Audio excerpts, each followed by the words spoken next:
नमस्कार, मेरा नाम है गौरव पाल। आप देख रहे हैं राजपथ। इस समय हम लोग राजस्थान में हैं। बसपा की संकल्प यात्रा को कवर कर रहे हैं और जो पड़ाव है संकल्प यात्रा का वो पहुंच चुका है करौली विधानसभा में। हमारे साथ करौली विधानसभा से बसपा के कैंडिडेट रविंद्र मीणा जी मौजूद हैं, एडवोकेट हैं। से बात करने वाले हैं। युवा चेहरा है। सबसे बड़ी बात यह है कि बसपा का एक युवा चेहरा हमारे साथ है। इनसे बात करेंगे कि किन मुद्दों को लेकर ये जनता के बीच में जा रहे हैं, तत्कालीन सरकार की कमियां क्या है जिनको लेकर ये जनता के बीच में जा रहे हैं, और युवा है तो युवाओं के बारे में बात होगी, परीक्षा के बारे में बात होगी, सारी चर्चाएं होंगी। तो रविंद्र जी, स्वागत है आपका राजपथ में। थैंक यू सर, इस समय जो राजस्थान में हालात हैं, अब एक युवा हैं, हम युवाओं से शुरुआत करते हैं। तमाम चीज़ें नेशनल मीडिया पर रहती हैं कि रीट में धांधली हुई, ये हुआ, वो हुआ। जो सरकार है, अशोक गहलोत की जो सरकार है, उनका क्या कहना है, किस प्रकार की कार्रवाई वो कर रहे हैं, और जो कार्रवाई कर रहे हैं उससे क्या युवा संतुष्ट हैं? देखिए, काफ़ी मतलब ये जो पेपर लीक और इस तरीके के मामले हैं, इससे युवाओं को काफ़ी परेशानी होती है। साल भर वो मेहनत करते हैं और उसके बाद नतीजा आता है कि इस तरह की घटना हो गई और कुछ चंद लोग पैसे की खातिर लाखों लोगों का भविष्य वो अंधकार में चले जाता है। अब गहलोत सरकार जो हमारे राजस्थान के अंदर है, उनने स्ट्रिक्ट एक्शन कोई लिया नहीं। ये सब एडमिनिस्ट्रेशन की फॉल्ट है बेसिकली। अगर एडमिनिस्ट्रेशन सही हो तो इस तरह की घटनाएं नहीं होंगी। और जहाँ तक मैं जानता हूँ तो जो अपने पायलट साहब हैं और गहलोत जी हैं, दोनों के बीच में भी इस मुद्दे को लेके काफ़ी टसल चली थी। तो जब इंटरनली उन लोगों के अंदर क्लियरिटी नहीं है तो इससे साफ जाहिर होता है कि कहीं ना कहीं इन लोगों की ही कमी है, इस सरकार की ही कमी है इसके अंदर। और I think change of government और यूथ्स को काफ़ी इस चीज़ में बढ़ चढ़ के हिस्सा लेना चाहिए और इस सरकार को बताना चाहिए कि युवाओं के साथ अगर खिलवाड़ करेंगे तो युवा इनका साथ नहीं देंगे। अच्छा, जैसे आप अभी युवाओं के बीच में जाते हैं जी, तो राजस्थान का जो युवा है, जैसे उत्तर प्रदेश का युवा है, उसकी समस्या है कि समय से एग्ज़ाम नहीं होते, रिज़ल्ट नहीं आता। तो जो राजस्थान का युवा है उसकी समस्याएं क्या है? क्योंकि कुछ दिनों पहले राजस्थान के युवा प्रदर्शन करने के लिए लखनऊ तक गए थे। तो आप जैसे युवाओं के बीच में घूमते हैं तो उनकी जो मुख्य समस्याएं क्या हैं? देखिए, मुख्य समस्या जो युवाओं की है वो तो रोज़गार ही है, जो मेन है। क्योंकि सफिशेंट नौकरियां नहीं हैं तो उसके कारण से काफ़ी परेशानियां उनको फेस करनी पड़ती हैं और उस वजह से वो क्रिमिनल एक्टिविटीज़ में भी चले जाते हैं। बहुत ज़्यादा दुष्प्रभाव उनके ऊपर पड़ता है। तो मेरे हिसाब से तो, और ख़ासकर आजकल एक हमारे करौली क्षेत्र के अंदर तो ड्रग्स का भी काफ़ी एक चल रहा है। मतलब वो भी प्रशासन की ही कमी है। मतलब हमारे करौली क्षेत्र के अंदर जो ड्रग्स है उसकी लत में काफ़ी बच्चे आ गए हैं, तो उसकी वजह से भी उनका भविष्य अंधकार में चल रहा है। तो ये कहीं ना कहीं सरकार की ही कमी है और एडमिनिस्ट्रेशन की कमी है कि नौकरियां पर्याप्त मात्रा में नहीं निकाल पा रहे और युवा इस तरीके के अंधकार में जा रहे हैं। ये तो आपने बता दी समस्या।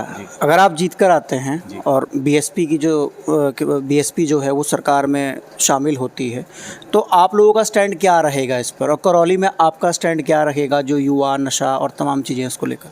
जी, देखिए, सबसे पहले तो जो करौली के अंदर मूलभूत समस्याएं हैं, जैसे ऑलमोस्ट 25 ईयर से ज़्यादा हो गए डिस्ट्रिक्ट करौली को, मतलब जो करौली है उसको डिस्ट्रिक्ट बने, उसके बाद भी रेलवे कनेक्टिविटी अभी तक नहीं है। या तो करौली वासी को इधर गंगापुर जाना पड़ता है या धौलपुर जाना पड़ता है। तो बेसिकली जो 25 साल से जो कांग्रेस और बीजेपी सरकार जो आश्वासन देती आ रही है, और तो उस रेल कनेक्टिविटी के लिए मैं काफ़ी प्रयास करूँगा कि ये चीज़ हो। दूसरा, एक ERCP का मुद्दा है जो काफ़ी गरमाया हुआ है राजस्थान के अंदर, ईस्टर्न राजस्थान कैनाल प्रोजेक्ट। अगर वो आता है तो 13 डिस्ट्रिक्ट्स के अंदर पानी की जो समस्या है, पेयजल समस्या है, वो सॉल्व होती है।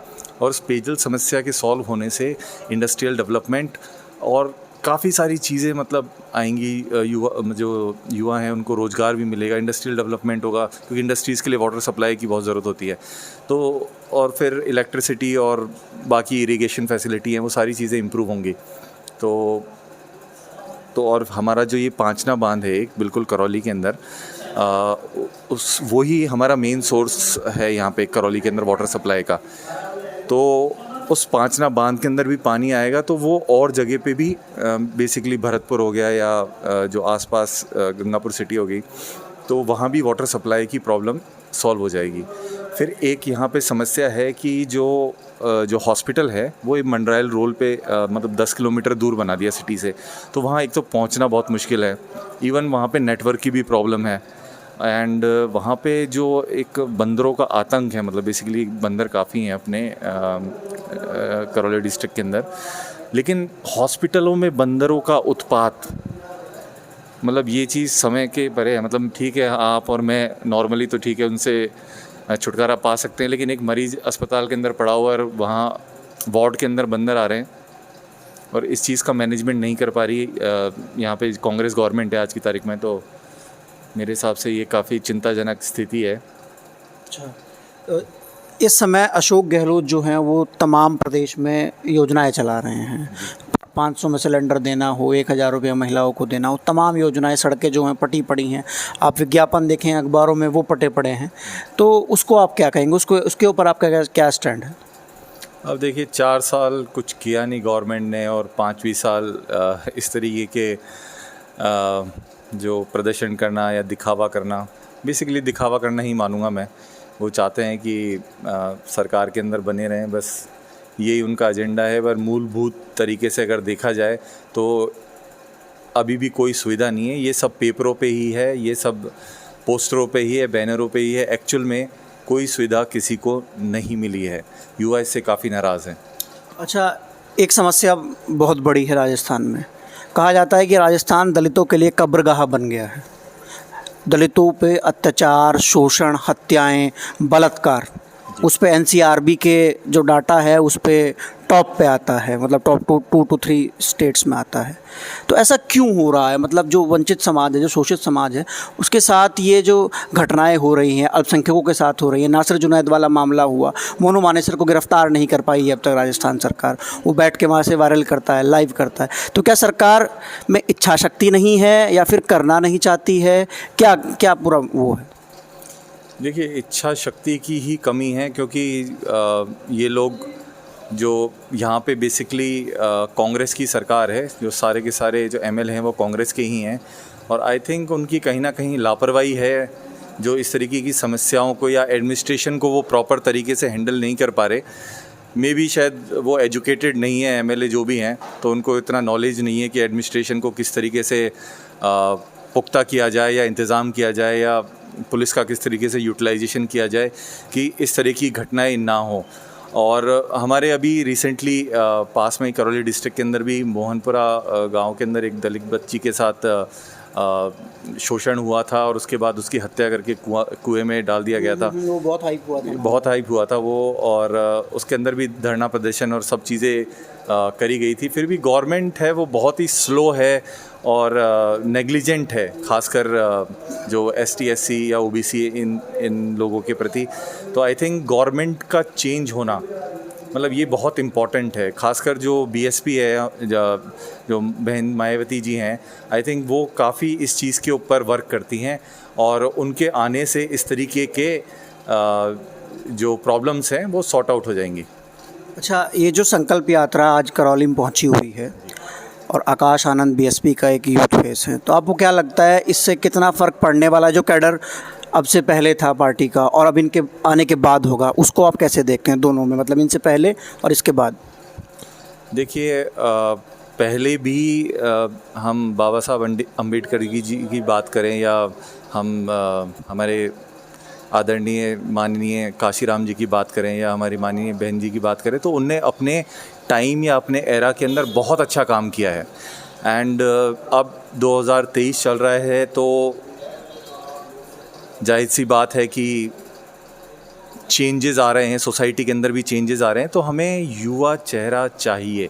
मतलब जो पुरानी जो रणनीति है या जो पुराने तरीके हैं काम करने के, मैं ये नहीं कह रहा वो गलत हैं, उस एरा के अंदर वो परफेक्ट थे, बट आज की 2023 में हमें आकाश आनंद जी जैसे युवाओं की ज़रूरत है। वो मैनेजमेंट की पढ़ाई करी हुई है उन्होंने, तो आई थिंक वो ज़्यादा अच्छा आज 2023 के अंदर युवाओं को, और जो हमारा समुदाय है ST SC OBC या अन्य पिछड़ा वर्ग है जो भी, उन सब की समस्याओं को समाधान करने में आज के समय में he is the perfect guy I think. And बहन मायावती जी ने अगर चूज़ किया है, वो है एक मूर्तिकार। अगर उनने ये हीरा तराशा है तो कुछ सोच समझ के ही तराशा होगा, बिकॉज वो 21 साल की थी जब काशीराम जी ने उनको चूज़ किया एज अ लीडर, उनको आगे बढ़ाया, और वो आज की तारीख में शी इज़ अ वेरी, मतलब आई थिंक लेडीज़ का कितना है रोल, कितना है महिलाओं का रोल ही कितना है पॉलिटिक्स के अंदर, और वो बिल्कुल एकदम सुप्रीम पोजीशन पे बैठी हुई हैं। उनने समाज के लिए इतना काम किया है, वो 4 बार CM भी रही हैं। तो आई थिंक ऐसी जो हमारी बहन जी मायावती हैं, अगर उनने किसी को चूज़ करा है तो वो बिना सोचे समझे नहीं किया होगा, वो एकदम परफेक्ट डिसीज़न लेती हैं। और हमारे आकाश जी हैं, I think he will make us proud. आपने महिलाओं की बात की, महिलाओं को लेकर तमाम बातें होती हैं कि महिलाओं को 50% आरक्षण दिया जाना चाहिए, भागीदारी, साझेदारी, बेटी बचाओ बेटी पढ़ाओ, तमाम चीज़ें होती हैं सर, लेकिन ये दिखता नहीं है ज़मीन पे। और ऊपर से देखा जाए उल्टा तो राजस्थान में जो महिलाओं की स्थिति है वो दयनीय है, बहुत दयनीय है, क्योंकि हम अखबारों में हेडलाइंस पढ़ते हैं, रोज़ाना देखते हैं, हम घूम रहे हैं। तो स्थिति के लिए ज़िम्मेदार कौन है? आप कहीं समाज, सरकार, एडमिनिस्ट्रेशन, व्यवस्था, कौन जिम्मेदार है? देखिए, इसके लिए समाज ही आई थिंक ज़िम्मेदार है। और जहाँ तक महिलाओं की बात है तो मैं आपको बताना चाहता हूँ कि ST SC OBC इन लोगों की महिलाओं ने ज़्यादा प्रोग्रेस किया है एज़ कम्पेयर टू किसी भी जनरल आप कास्ट की महिला लेंगे। जनरल कास्ट की महिला है वो पुरुष प्रधान ज़्यादा है, मतलब महिलाएं आज की तारीख में पढ़ी लिखी होने के बावजूद भी घर में चूल्हा जलाती है। अब मेरी वाइफ है, शी इज़ अ मजिस्ट्रेट, तो हम अपनी बहन बेटियों को ज़्यादा प्रोग्रेस दे रहे हैं बजाय। तो ये जो सारा सिस्टम है, आई थिंक ये मतलब क्या बोलूँ, मतलब हेरिडिटिकली चला आ रहा है, लेकिन हमारे समाज में महिलाओं का स्तर ज़्यादा ऊपर उठा है as compared to other general. Meena community में, हाँ, मीणा कम्युनिटी में या हमारी दलित कम्युनिटी में भी बात करें तो एज़ कम्पेयर टू अदर, हाँ, अदर्स हम देखें तो वहाँ पे जो पुरुष हैं वो ही आई थिंक बिज़नेस संभालते हैं और कुछ करते हैं, पर हम लोग हैं वो हमारी महिलाओं को ज़्यादा सम्मान देते हैं, वो ज़्यादा पढ़ाना चाहते हैं, और उसके कारण से हमारी जो लेडीज़ हैं वो आज की तारीख में as compared to other caste वो काफ़ी राइज़ करी हैं। थैंक यू सर, राजपथ से बात करने के लिए बहुत शुक्रिया। ये थे हमारे साथ रविंद्र मीणा जी, जो कि करौली विधानसभा से BSP के कैंडिडेट हैं, और हमने इनसे बात की, तमाम मुद्दों को जाना, युवाओं के मुद्दों को जाना। एक युवा सोच है, युवाओं के बारे में सोचते हैं, महिलाओं को लेकर बहुत अच्छी सोच रखते हैं, और यही सोच बसपा सुप्रीमो मायावती की भी है महिलाओं को लेकर। तमाम उनके कार्यकाल में जिस प्रकार से महिलाओं के लिए काम हुए, अब देखना यह है कि इस संकल्प यात्रा से कितना असर पड़ता है राजस्थान विधानसभा चुनाव पर, और आगामी विधानसभा चुनाव के बाद बसपा क्या सत्ता में शामिल हो पाती है या नहीं। देखते रहिए राजपथ। धन्यवाद।